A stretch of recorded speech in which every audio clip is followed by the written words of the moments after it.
In the endless dark of space, where stars glimmered like scattered fireflies, an alien listening post drifted silently. It was a lonely station, manned by only a handful of officers and technicians whose duty was simple: monitor the void, record signals, and report anything unusual. Most nights, or rather, most cycles, were quiet. The universe was vast, and silence was its language. Yet on this night, silence was broken. A faint transmission cut through the static, weak, cracked, almost impossible to understand. At first, the technicians thought it was nothing more than cosmic interference, the usual whispers of dead stars and empty space. But then the words repeated, jagged and broken: "Help us, dying anyone." The officers froze. They turned toward the main console where the signal replayed again, faint but unmistakable. The voice was desperate, pleading, filled with fear. It was not just random noise. It was a distress call. The chief officer leaned forward, mandibles clicking nervously. His species had excellent hearing, and he knew the tone of suffering when he heard it. The message played again: "Help us, dying anyone." He ordered his team to lock on to the coordinates. Their screens lit up with data. Numbers, maps, and charts flickered across displays until finally, the location appeared. What they saw made their scales tighten and their hearts sink. The transmission came from a sector long marked forbidden, a place many had whispered about but none dared to visit. A place the old records described as a graveyard of monsters. The chief's second officer hissed in alarm. "This cannot be," he muttered. "That sector is cursed. Ships that travel there never return." The technicians shifted uncomfortably. They had all heard the stories, legends of ancient wars, of a race that had once burned across the stars with fire and steel. A race called Deathwelders. They had vanished long ago, or so the scholars claimed, but their shadow lingered like a scar across history. No one knew the truth. Some said they destroyed themselves in their own wars. Others believed they still hid in the darkness, waiting. The officers stared at the signal. Could it be them? Or was it some forgotten colony begging for rescue? The chief officer gave the order to forward the message to the council. Within hours, the signal reached the great chamber of the Galactic Council, a massive hall where the representatives of dozens of species gathered. The chamber itself was a marvel of architecture, built of shimmering glass and stone, its walls glowing faintly with stored starlight. But on this day, the beauty of the place was overshadowed by fear. The signal echoed through the chamber, repeated again and again by the council's systems. "Help us, dying anyone." The delegates shifted in their seats, their eyes wide, their limbs restless. Even the oldest among them, those who had heard countless tales, looked uneasy. One delegate rose, his voice sharp. "This is a trick," he declared. "That sector is forbidden. No one could survive there. It must be raiders or scavengers trying to lure us in." Another stood, her voice trembling. "But what if it is real? What if a colony truly needs help? Can we ignore them?" The arguments began to rise like a storm. Some called for immediate rescue, others for silence. Some demanded investigation, others demanded that the signal be erased and forgotten. Yet beneath all the debate, one unspoken fear gnawed at every delegate. They all knew the name whispered in that region of space. The Deathwelders. A scholar stepped forward, an elder with long tendrils flowing from his brow. He carried ancient records, texts older than most civilizations present in the hall. His voice was quiet but carried weight. "The legends speak of a people," he said, "a species born on a world of storms and fire. Their gravity was crushing, their air thick, their beasts violent. Yet they survived. More than survived, they thrived. They spread beyond their world, building fleets that could pierce the heart of stars. They fought wars against empires greater than ours, and they won. But they were feared. Too feared. So feared that the galaxy turned against them. Some say we destroyed them. Some say they destroyed themselves. Yet if this signal is theirs, then the galaxy may have awakened a nightmare it thought long buried." The chamber erupted in noise. Some delegates laughed bitterly. "Stories," they said. "Children's tales." Others remained silent, their eyes dark with worry. The council leader raised his hand, demanding order. "We must decide," he said. "Do we answer this call, or do we leave it to die?" The hall fell into silence. The decision was not simple. If they ignored the call, they would condemn lives to death, if lives truly remained there. If they answered, they risked awakening something far worse. The leader studied the faces around him. Fear, doubt, greed, curiosity. All emotions clashed like blades in the chamber. One delegate spoke again, her voice calm but edged with warning. "What if it is not a trap? What if it is truly them? Can we afford to face them unprepared?" Another responded with a sneer. "They are myths. If they were real, they would have shown themselves long ago." The first leaned forward, her eyes narrow. Perhaps they were waiting. Perhaps they were listening. Her words spread like a chill through the chamber. The debate stretched for hours. Outside, the galaxy spun on, unaware of the storm brewing in its heart.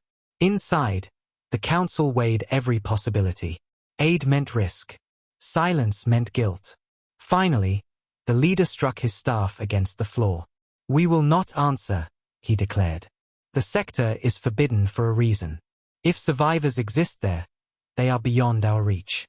Let the signal fade." A wave of uneasy relief spread through some, while others lowered their heads in sorrow. The official decision was made. No ships would be sent.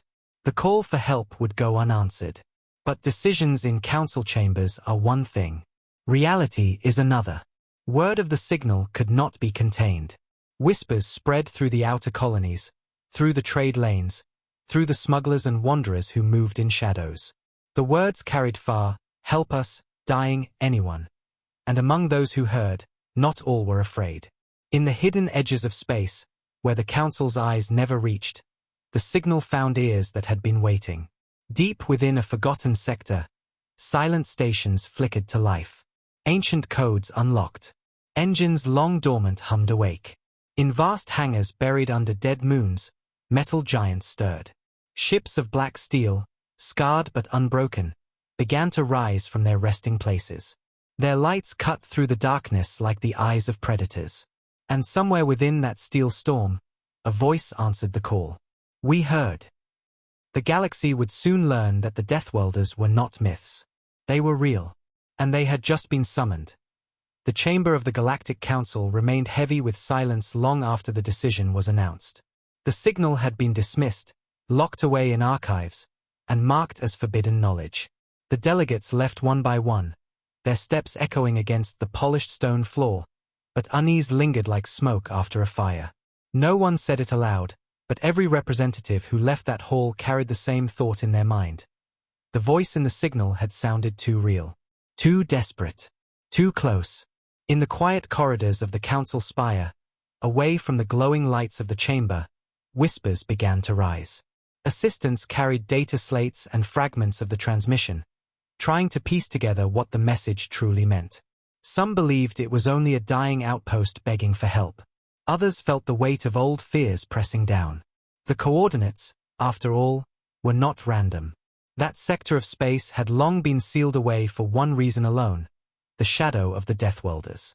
Among the council, fear of that name was not spoken openly. Officially, they were myths, a cautionary tale told to younglings. But the older races remembered. The longest-lived elders had heard stories from their ancestors, stories of wars that shook the stars. Wars against beings who did not bend, who did not break, who did not surrender even when the galaxy itself stood against them. In the archives, far beneath the council chamber, a scholar worked alone.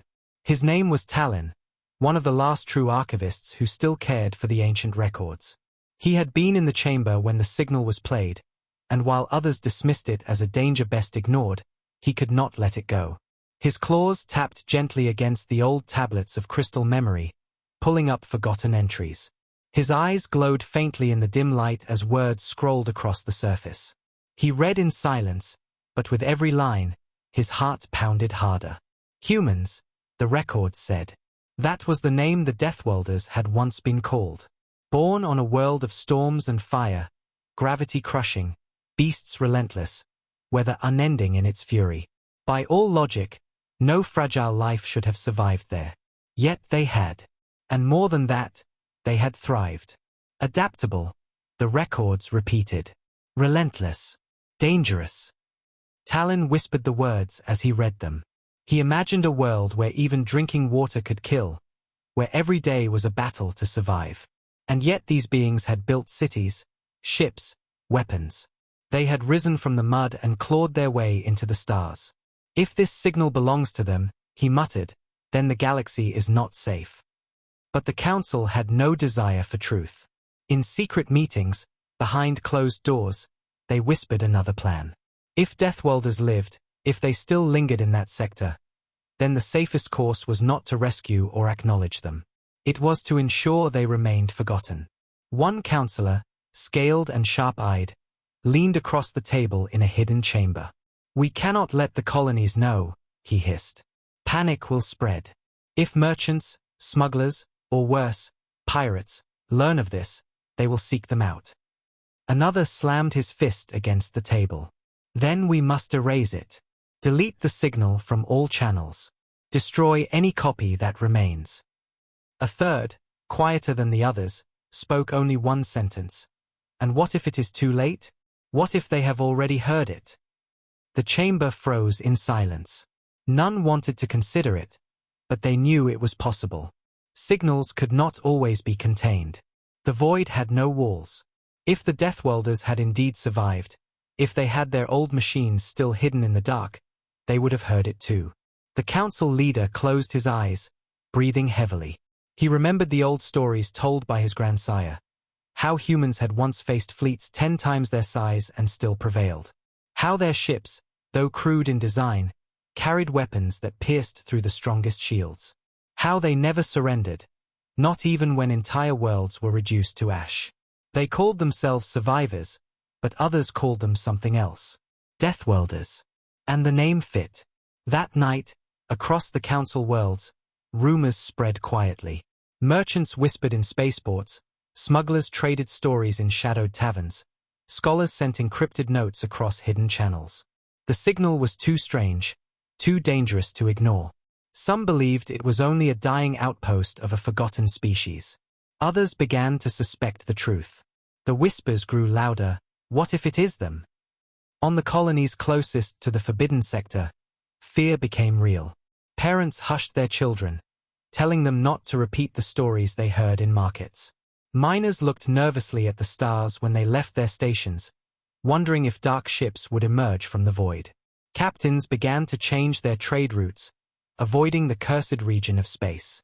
But not all felt fear. In the darkest corners of the galaxy, among mercenaries and scavengers, the whispers were different. They spoke of opportunity. If humans lived, perhaps their weapons lived too. If their fleets still slept, perhaps they could be plundered. Greed stirred where fear should have been. Meanwhile, in the archives, Talon continued his search. He found an ancient recording, so damaged that much of it was static, but one fragment remained clear.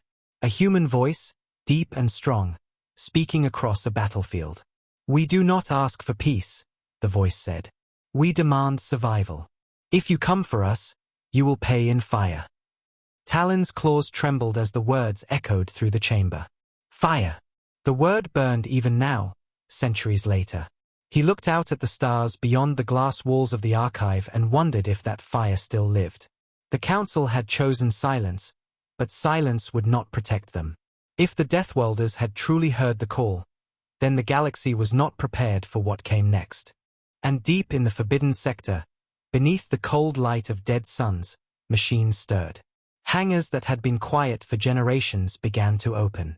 Shadows moved across cracked metal floors. Ships the size of cities lifted slowly from the dust, engines rumbling like the heartbeat of giants. Humanity had slept, but now it was awake. The galaxy had feared the past. Now the past was returning. The distress call had traveled farther than the council feared. While the great powers argued in secret chambers, far from their sight, other ears had already caught the signal. Not alien ears, not traders or scavengers, but the very ones the council wished to erase from memory. The Death Welders. In the depths of the Forbidden Sector, beyond broken stars and shattered moons, vast stations still floated silently in orbit around lifeless planets. Once they had been the beating heart of humanity's war machine. Now they lay dormant, dark against the void, covered in dust and scars of old battles. For centuries they had remained this way, sleeping. But deep within, machines had never stopped listening. Buried arrays, half mechanical and half biological, were designed for one purpose alone: to wait. To listen for any voice that might call for aid. Humanity had built them in desperation, long before the Council declared them dead. It was their failsafe, a warning net stretched across their last claimed territory. Most had long since gone silent, yet a few still functioned, hidden in the shadows. One such station, orbiting a frozen, nameless world, caught the signal. The words were faint, broken, barely more than whispers. "Help us, dying, anyone." The machines stirred. Old algorithms flickered awake. A chain of ancient codes passed through buried networks, reawakening systems that had slept for generations. Deep in the heart of the station, a voice returned. Not a human voice, not yet, but a synthetic one designed to mimic their intent. It recorded the signal, confirmed the coordinates, and triggered a response. Hidden vaults opened with a hiss of stale air. Power surged into reactors that had not burned in centuries. Lights came alive across the station's hull, blinking like eyes opening after a long slumber. And beneath the surface of the frozen world, other machines began to stir. Bunkers cracked open, sealed doors lifted, and deep silos rumbled with awakening engines. Humanity's legacy had been buried, but not destroyed. The Death Welders had prepared for this. Far away, in a different sector, aboard a civilian vessel crossing the trade lanes, a scavenger crew also caught the signal. They were not bound by the Council's rules or fears. Greed glowed in their eyes when they replayed the faint words. The captain, a tall insectoid with eyes like polished stone, grinned. "An old distress call? That is not death, it is treasure." He believed forgotten ships, weapons, or technology lay waiting to be claimed. He sent his crew racing toward the forbidden coordinates. They did not know what waited for them there. Back in the Forbidden Sector, the station continued its work. A silent message pulsed outward on encrypted bands that no alien ear could read. The signal crossed light years, bouncing from hidden relays to hidden relays, until at last it reached where it was meant to go.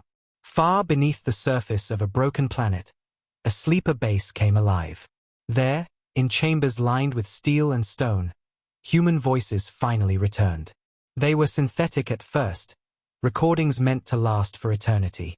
"If you are hearing this," one echoed, "humanity has been called. Our fleets will rise.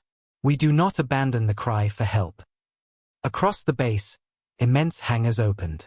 Ships rose from their slumber, black hulls gleaming faintly under dust. They were built for war, armed with weapons that had terrified the galaxy centuries ago.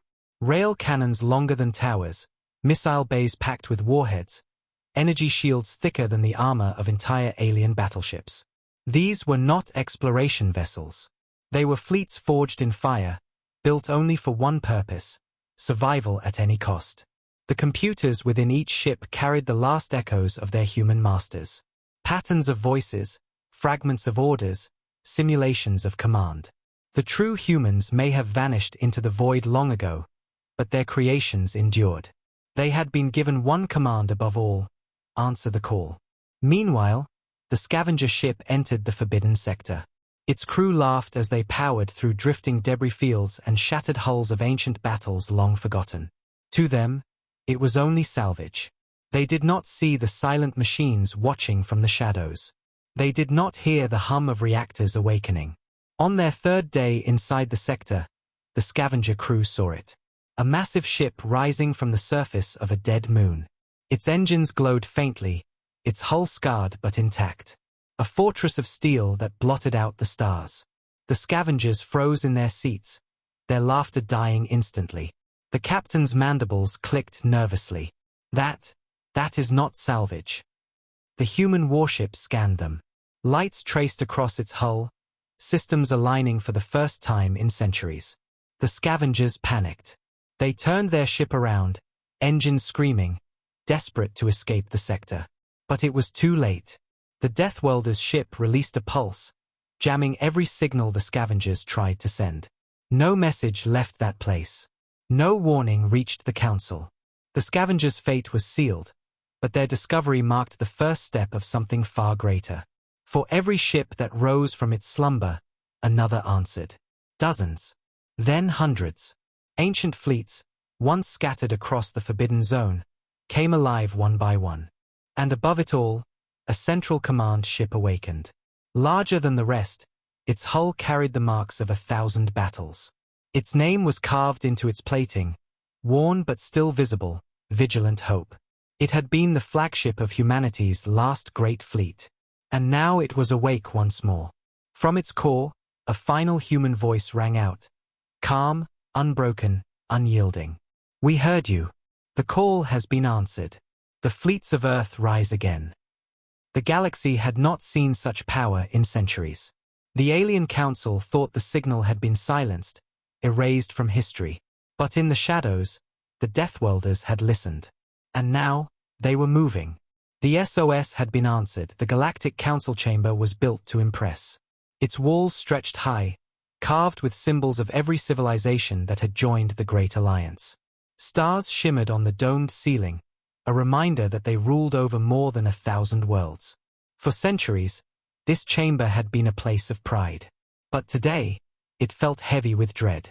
The delegates had gathered once more, their voices sharp with unease. They had ignored the SOS weeks ago, believing silence would bury the danger. Yet silence had not saved them. Rumors now ran faster than truth. Merchants whispered of fleets seen rising from dead systems. Pirates vanished without a trace after crossing the forbidden border.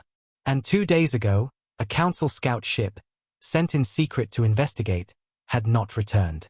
The council leader, an ancient being with crystal-like skin, struck his staff against the floor. Order. This council must face the truth. His voice echoed through the chamber, cutting through the rising noise. Reports are arriving from multiple sources. Something is moving in the forbidden sector. Screens lit up across the chamber, displaying grainy footage. Alien scouts had captured fragments before their signals cut out. Shapes in the darkness, massive silhouettes against the stars. Ships, old yet alive, rising from forgotten moons and derelict stations. One image froze the chamber in silence. The shadow of a colossal vessel, its hull marked by scars of war, engines glowing with a light not seen for centuries. The delegates whispered among themselves. Fear laced every voice. It cannot be, one muttered. It is, another replied.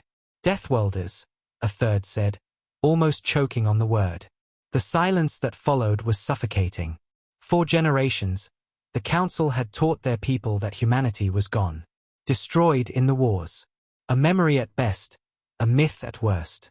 But now, evidence proved otherwise. Humanity had not been destroyed. Humanity had been waiting. The council leader closed his eyes. He had lived long enough to remember the old war songs, the warnings passed down by elders. Stories of humans who fought long after they should have died. Of ships that tore through fleets like knives through paper. Of voices that carried across the stars, never begging, never surrendering, only declaring one truth: survival. They should not exist, whispered a delegate from the reptilian clans. His claws scraped nervously across the table. If they are awake, if they are building again, then none of us are safe. But perhaps, another voice argued, perhaps they are weak now. Broken. A shadow of what they were. That hope died when another recording appeared on the screen. It was clearer, taken from the last transmission of the missing scout ship. A human vessel filled the view, its weapons systems glowing faintly, its shields sparking to life. Across its hull, alien eyes read words carved in a tongue they thought extinct: Vigilant Hope. The ship was not weak. It was not broken. It was alive. Panic swept the chamber. Some demanded immediate war, an alliance fleet sent to crush the Deathwelders before they grew stronger. Others shouted for retreat, for isolation, for sealing off the forbidden sector entirely. Fear made enemies of allies, each voice desperate to protect their own people. One counselor, old and trembling, stood slowly. His voice cracked, but his words carried. We tried this once before. We tried to destroy them. We burned their worlds. We starved their colonies. And still, they fought. Still, they survived. If we face them again, it will be no different. His words silenced the room. The truth weighed heavy on every delegate. The council leader leaned forward, his crystal skin shimmering with unease. Then we must decide. Do we reach out? Do we speak to them? Or do we prepare for war? The chamber broke again into chaos, but far above the shouting, one thought burned clear in every mind. If the Deathwelders had heard the SOS, they would not ignore it. If they were awake, they would be coming. In the shadows of the chamber, Archivist Talon watched. He had warned them. He had begged them to listen to the old records. Now it was too late. He thought of the words he had uncovered in the archives, words recorded by human voices long ago. If you call for us, we will answer. If you strike us, we will rise. If you fear us, you are right. For centuries, those words had been locked away as myth. Now they were prophecy. And while the council argued, far beyond their reach, the Deathwelder fleets gathered. One by one, their ships aligned into formation. Old codes of war lit up across the stars. Engines roared, weapons charged, and voices long silent prepared to speak once more. The galaxy had hoped humanity was dead. But the SOS had woken them. And humanity never answered with words alone. They answered with fleets. The alien scout flotilla drifted through the void, silent but tense. 12 ships, sleek and polished, their hulls lined with the latest council technology. They were not warships, at least not in name. Officially, they were explorers, sent only to observe. But every crew member aboard those vessels knew the truth. They had been sent to confirm the rumors, and, if possible, to intimidate whatever they found. The crews were uneasy. The last time scouts entered the forbidden sector, none had returned. This time, the council armed them better. Stronger shields, advanced sensors, weapons concealed in their frames. Still, the void around them felt wrong. The stars themselves seemed colder. At the center of the flotilla, Captain Yirax sat in his command chair, his scaled hands gripping the edges. His eyes scanned the endless black. "Keep your channels open," he ordered. "If anything stirs, I want to know before it breathes." His crew obeyed, their hands moving across glowing consoles. For hours, nothing. Only silence, broken by the hum of engines. Then, the first warning came. "Contact," a voice whispered from the sensor station. Everyone froze. Massive reading. Bearing 073. Screens lit up across the bridge.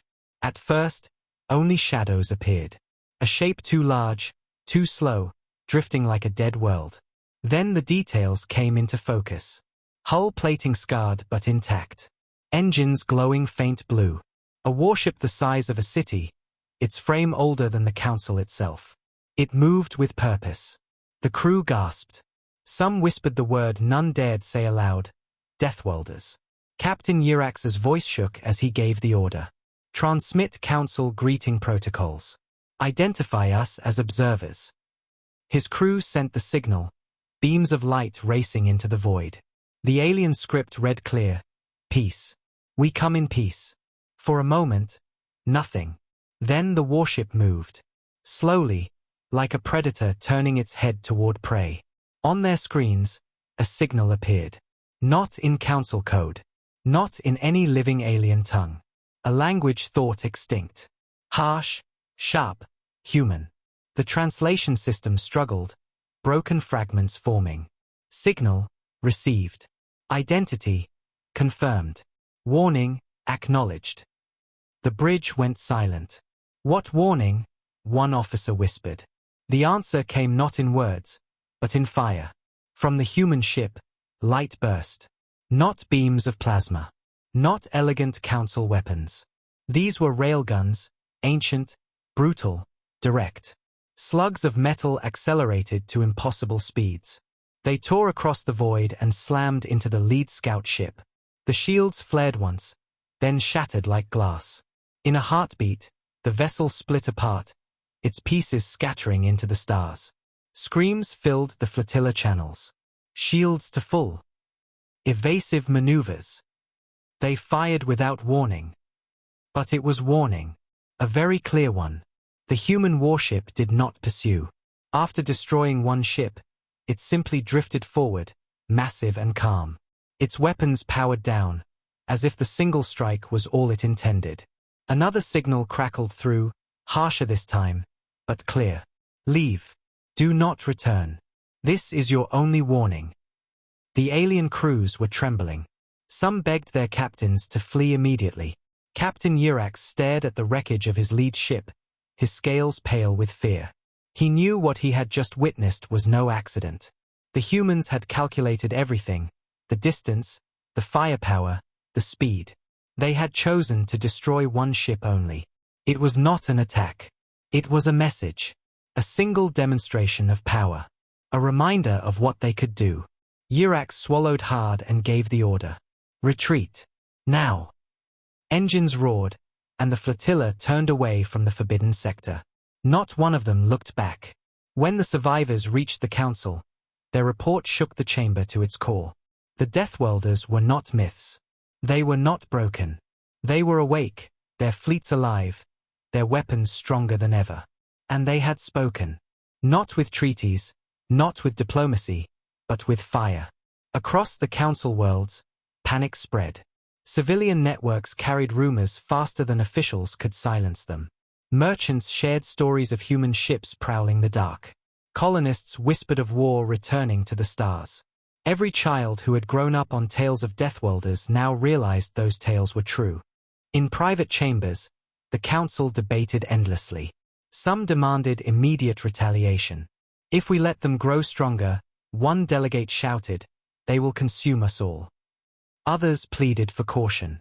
Attack them, and we repeat history. Do you not remember how the last war ended? It ended with half the galaxy in ruins. And in the deepest shadows, a few whispered something different. Not fear, not war, but opportunity.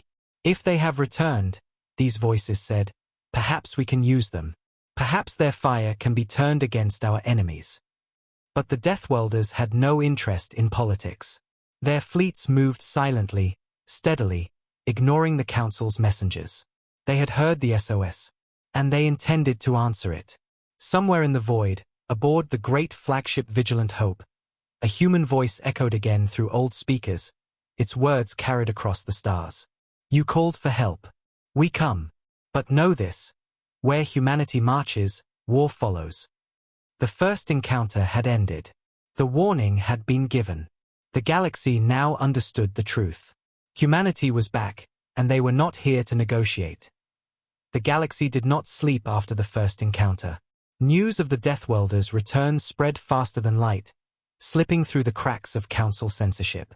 Traders swore they had seen black warships moving in formation. Miners claimed entire asteroid belts had gone dark overnight, as if swallowed by shadows. Refugees whispered that the old myths had returned, not as ghosts, but as giants rising from the grave. The Council tried to contain the panic, but it was impossible. Every civilization had stories about humans. Some were warnings. Others were nightmares. None were gentle. Children grew up hearing tales of fragile creatures who never surrendered, who could breathe poison, walk in fire, and fight until nothing remained. Adults had dismissed them as legend. Now, those legends were burning across the stars once more. Inside the Forbidden Sector, the Deathwelders moved with purpose. One by one, their fleets awakened fully. Warships lifted from frozen worlds, their engines glowing blue. Carriers the size of cities deployed swarms of smaller vessels. Old codes pulsed across the void, uniting ships that had slept apart for centuries. What began as scattered awakenings became a tide. At the heart of it all, the flagship Vigilant Hope led the way. Its hull bore scars of 1,000 battles, but its power was undiminished. Inside its command chambers, automated systems and human echoes directed the awakening fleets. Voices recorded long ago, human commanders speaking with iron calm, remember your purpose. When the call comes, you answer. When allies cry for help, you rise. And so they rose. The SOS signal had been mapped. Its origin was clear. A colony, far beyond council protection, struggling in silence. The Deathwelders did not debate. They did not hesitate. They set course immediately. When their fleets began to move, the stars themselves seemed to shift. Dozens of ships aligned into formation, their engines igniting in unison. The void thundered with silent fire as they leapt forward, crossing light years with terrifying precision. The council received the reports within hours. Panic tore through the chamber. They are advancing, one delegate shouted. Not just one ship, an entire fleet. Another pounded the table. Where are they going? To attack us? To invade our colonies? But the scouts who had survived the first encounter sent back the truth. They ignored us, Captain Yirax reported, his voice still trembling. They had the power to destroy all of us, but they did not. They struck only once. A warning. They are not moving toward us. They are moving toward the coordinates of the SOS. The chamber fell into chaos again. Some clung to hope. Perhaps they are only answering the call, one delegate insisted. Perhaps they mean no harm. Others were not so sure. You do not understand humans, an elder rasped. When they march, war follows. If they reach that colony, they will not come as saviors. They will come as conquerors. Still others grew greedy. Whispers spread of following the human fleets in secret, to scavenge their technology, to steal their weapons, to wield Deathwelder fire for themselves. But none dared to act openly. Not yet. Meanwhile, in the colonies nearest the forbidden sector, fear turned into awe. Merchant ships reported seeing the fleets pass by. They did not attack, did not speak, did not acknowledge the aliens who scattered out of their path. They simply moved, a river of steel and fire, flowing toward their goal. One miner, watching from his outpost, described it best. His words spread like wildfire across communication nets. It was like watching gods return. They did not see us. They did not care about us. But I felt it in my bones. They are not gone. Humanity is alive, and they are moving. Inside the Vigilant Hope, the great flagship, a signal pulsed outward once more. This time it was not a warning. It was a declaration. In harsh human tongue, carried across encrypted bands, the words rang clear. This is not your war. Stand aside. Do not interfere. The Deathwelders march for those who called. To friend, we bring fire and protection. To enemy, we bring fire and ruin. Choose wisely. The message reached council worlds within days. It shook every government, every fleet. It was not a request. It was a command. For the first time in centuries, the galaxy realized what it truly meant to face humanity. They did not negotiate. They did not plead. They did not beg for allies. They simply moved, unstoppable, answering a cry no one else dared to hear. The Alien Council debated endlessly, but the truth grew clearer with every passing day. Whether they liked it or not, the Deathwelders were advancing. And once they reached the colony, no force in the galaxy could stop what came next. In the dark, Archivist Talon studied every scrap of data he could find. His claws shook as he replayed the old human recordings, now echoed by new ones. He whispered the ancient prophecy again, "If you call for us, we will answer. If you strike us, we will rise. If you fear us, you are right." The council feared. The colonies feared. Even the scavengers feared. But the Deathwelders did not fear. They only advanced. The SOS had called them. And they were coming. The void beyond the council's borders was restless. As the Deathwelder fleets advanced, shadows gathered in the dark. They were not the great powers of the galaxy, not noble fleets or disciplined armadas. These were scavengers, raiders, smugglers, and warlords. They had survived for centuries by preying on the weak, by taking from others. And now, their eyes gleamed with hunger. To them, the Deathwelders were not legends reborn. They were an opportunity. If the myths are true, one pirate captain sneered over the comm. Their ships are full of technology we have never seen. Weapons beyond our dreams. Engines that can cross stars without fuel. Imagine what one captured ship would bring us. Others agreed. The swarm of scavenger fleets moved into position. They believed themselves clever. They believed the Deathwelders were just another prey. But they did not understand. The Deathwelder fleet was vast, stretching across sectors like a wall of black iron. Carriers, cruisers, destroyers, ships with names carved into history itself. Iron Resolve, Silent Thunder, Eternal Flame. They moved in perfect silence, their formation tight, their purpose unshaken. The scavengers thought themselves hidden in asteroid fields and dust clouds. They thought their ambush was perfect. They did not know the Deathwelders had seen them hours ago. On the flagship Vigilant Hope, old systems flickered to life, analyzing the enemy positions. Human echoes spoke again, cold and sharp, threat detected. Prepare countermeasure strike. The fleets did not break course. They did not slow. They simply adjusted, ever so slightly, like hunters already certain of the kill. The scavenger ambush began with fire. Dozens of raider ships emerged from the shadows, launching missiles, beams, and kinetic slugs. Space lit up with chaos. Explosions roared in the dark, brilliant flashes of color tearing through the void. The scavengers howled in triumph. For a moment, it looked as if the Deathwelders were caught. But then the black wall moved. Without panic, without hesitation, the fleet unfolded its power. Shields flared like suns. Railguns fired in silent fury. Beams of concentrated energy carved through space, slicing raider ships apart as if they were made of paper. The first wave of scavengers never even had time to scream. One by one, their ships tore apart, breaking into glowing fragments that scattered across the stars. The Deathwelder counterattack was not wild. It was precise. Every shot struck true. Every blast removed an enemy. The scavengers panicked. "Fall back," one captain shrieked. They're not supposed to be this strong." Another tried to rally. "Keep firing. Overwhelm them.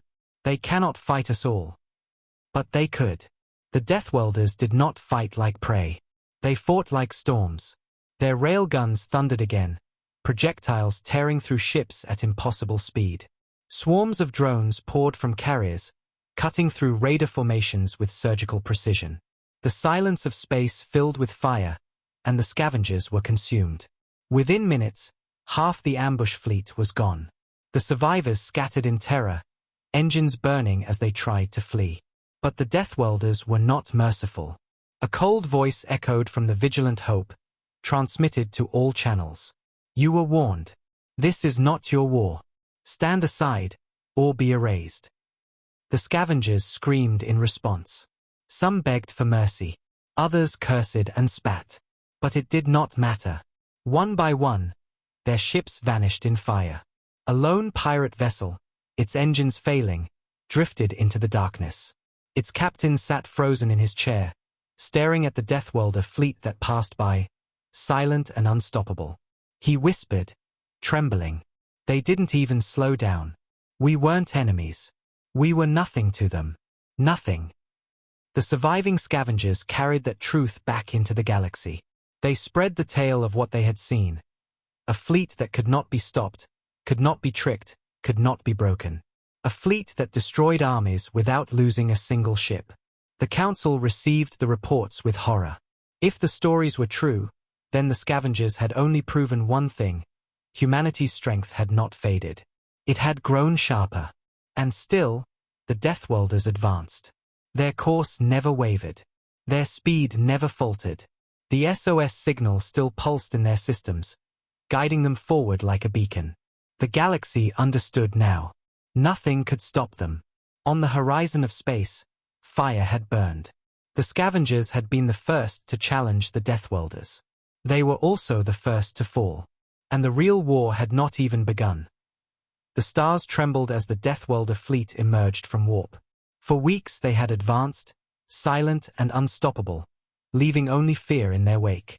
Scavenger fleets had burned. Pirates had been scattered. Even the Galactic Council had fallen silent, watching in dread as the Black Armada moved closer and closer to the signal's origin. Now they had arrived.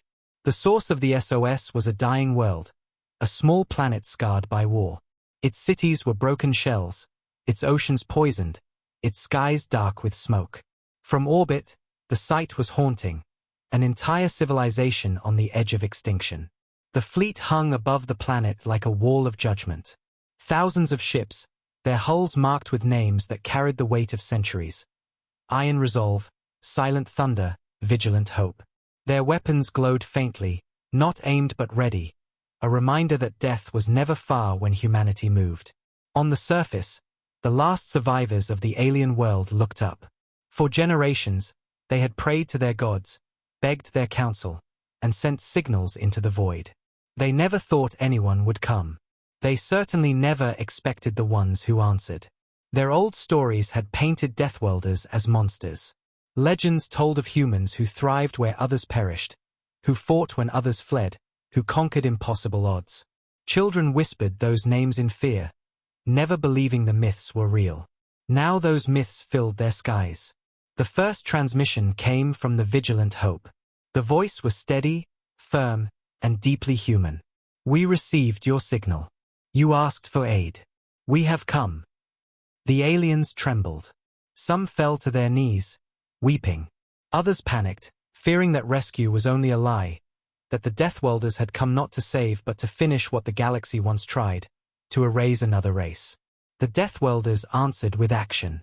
Dropships broke from the fleet, piercing the thick clouds, descending like thunderbolts. They landed among the ruins, their hatches opening to reveal armored soldiers. The survivors braced for death. But the humans did not raise their weapons. They raised supplies. Medical kits, food packs, portable shelters, tools of survival. The soldiers moved with precision, but not with cruelty. They worked quickly, pulling wounded from rubble, tending to the weak, stabilizing those who were too far gone. For the first time in centuries, the stories were wrong.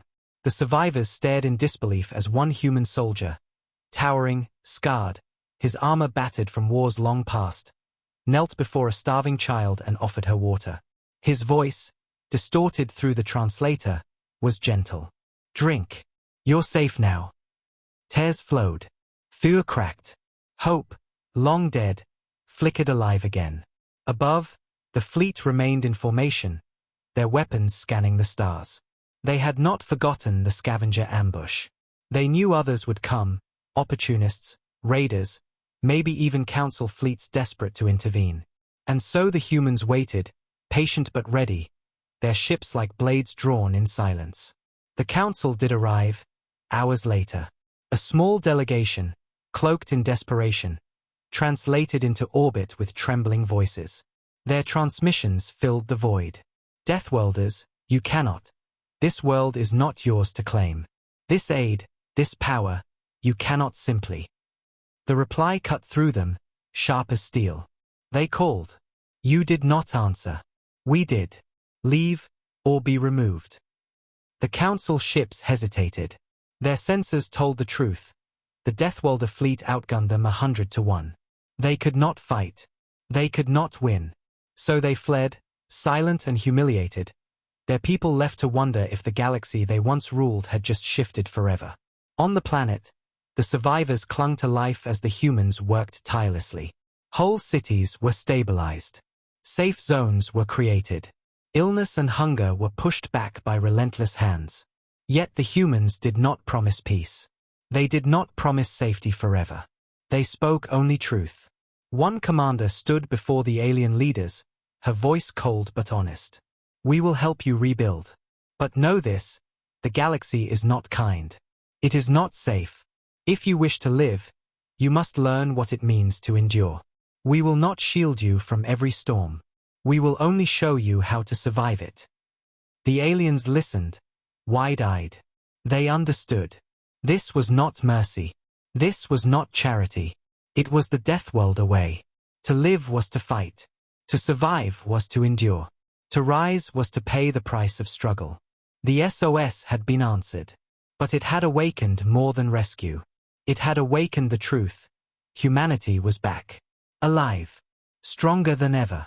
And they would not fade quietly into the stars. As the fleet prepared to move again, the survivors watched them rise. Shadows stretched across the sky as the great ships lifted from the atmosphere, engines glowing like suns. The voices of humanity echoed one last time, broadcast across the world, across the stars, across the council that had once dared to forget them. We are Deathworlders. We hear your calls. We will always answer. And then they were gone, vanishing into the dark, leaving hope and fear in equal measure. The galaxy would never be the same.